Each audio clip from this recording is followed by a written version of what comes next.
Pemirsa, kewenangan mengeluarkan dan mengedarkan uang rupiah ada di tangan Bank Indonesia. Bank Indonesia lah yang menentukan bahan hingga berbagai ciri khusus uang.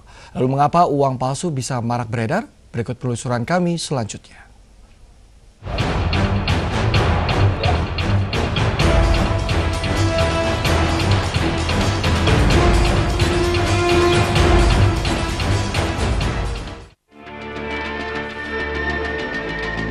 Uang palsu atau biasa disebut upal tidaklah beredar di sepanjang tahun, melainkan musiman. Namun bisnis upal menjadi langgeng karena permintaan begitu tinggi. Apalagi kemiripan upal dengan uang asli membuat peredarannya begitu mudah di tengah masyarakat. Paling rame itu kalau mau tutup tahun, Pak. Tutup buku loh. Kadang-kadang orang kan mau lebaran, gaji karyawan gitu kan. THR gitu kan, banyak orang cari uang palsu, Pak, buat bayar THR gitu kan, mandor bayar karyawan THR gitu kan, daripada bayar cari uang palsu, ujung-ujungnya kita tipu aja uangnya, Pak. Menariknya, menurut seorang anggota sindikat upal di Banten, permintaan upal juga tinggi ketika ada pesta demokrasi. Pertama, dia sedang dalam usaha kejepit, ya kan, sementara harus bayar bank segala macam, mereka punya pinjaman. Kadang-kadang ada orang-orang segala macam datang. Dan yang paling ramai nanti menjelang pemilu ini nih, pemilihan presiden ataupun pemilihan kepala daerah itu aja.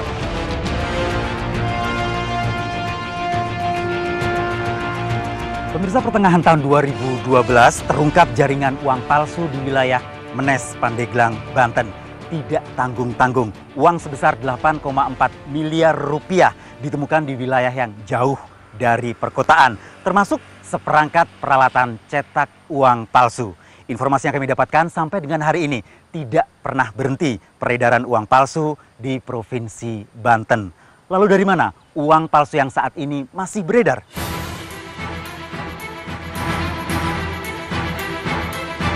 Untuk menelusuri pencetak dan pengedar upal, kami menyusuri kawasan Pandeglang, Banten.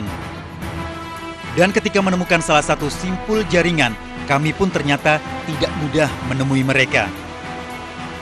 Sindikat upal melakukan bisnisnya secara sembunyi-sembunyi.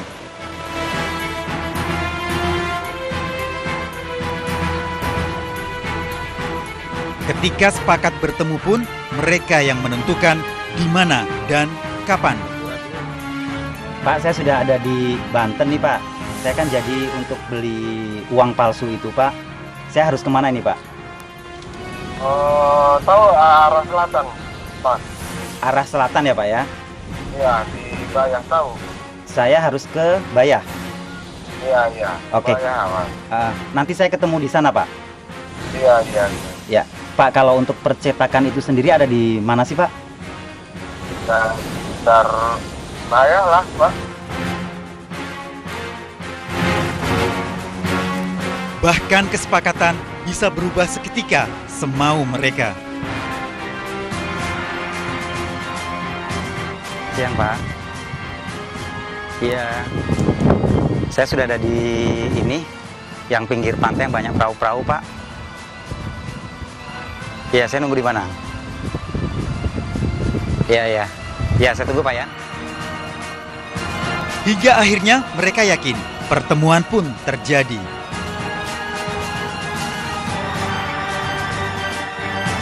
Jauh dari keramaian, kami pun langsung dibawa ke satu rumah.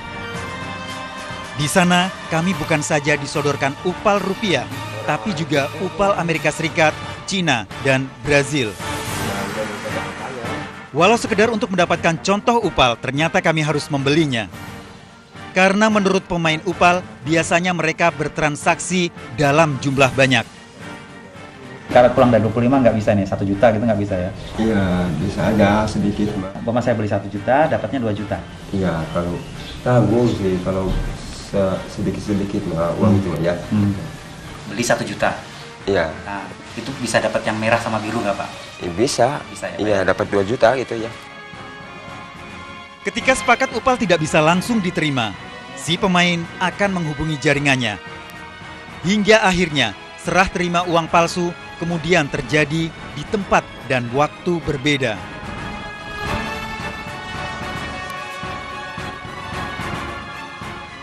Pemirsa, setelah melalui beberapa proses dan perantara, akhirnya saya mendapatkan uang palsu di Provinsi Banten. Semua pecahan Rp100.000 dan semua terlihat mendekati asli. Wajar jika di sini harganya 1:2. Sindikat upal di wilayah Banten sudah ada sejak tahun 2000. Walau beberapa anggotanya sudah tertangkap polisi, namun sindikat upal ternyata tak pernah kapok. Menurut Fer, kita sebut saja demikian namanya. Pemesanan bukan saja datang dari Jakarta, tapi juga dari luar negeri. Karena mereka juga menyediakan uang palsu dari berbagai negara. Kemarin dari Karawang minta ringgit, yang punya jenderal saya nggak tahu orangnya, tapi belinya juga misalnya 300.000 dapat 600.000 nih. Uangnya kan dilemparin, nggak ketahuan orangnya, saya nggak dikasih tahu. Anggota sindikat upal lainnya yaitu John bahkan mengaku jaringannya sangat selektif terhadap para pembeli upal. Bahkan sindikat bisa mengerahkan 4 anggotanya hanya untuk melayani seorang pembeli. Kita misalkan ada yang mau beli, dan kita juga punya jalur itu ke yang lain gitu. Dan yang lainnya kita datang ke suatu tempat, nah di tempat yang lain itu kita datang. Mereka juga mengambil lagi ke tempat yang lainnya gitu. Kita belanja, begitu ngasih uang, mereka terima dan mereka istilahnya beli lagi ke sana, terima lagi uangnya dan barang pun kebalikannya begitu.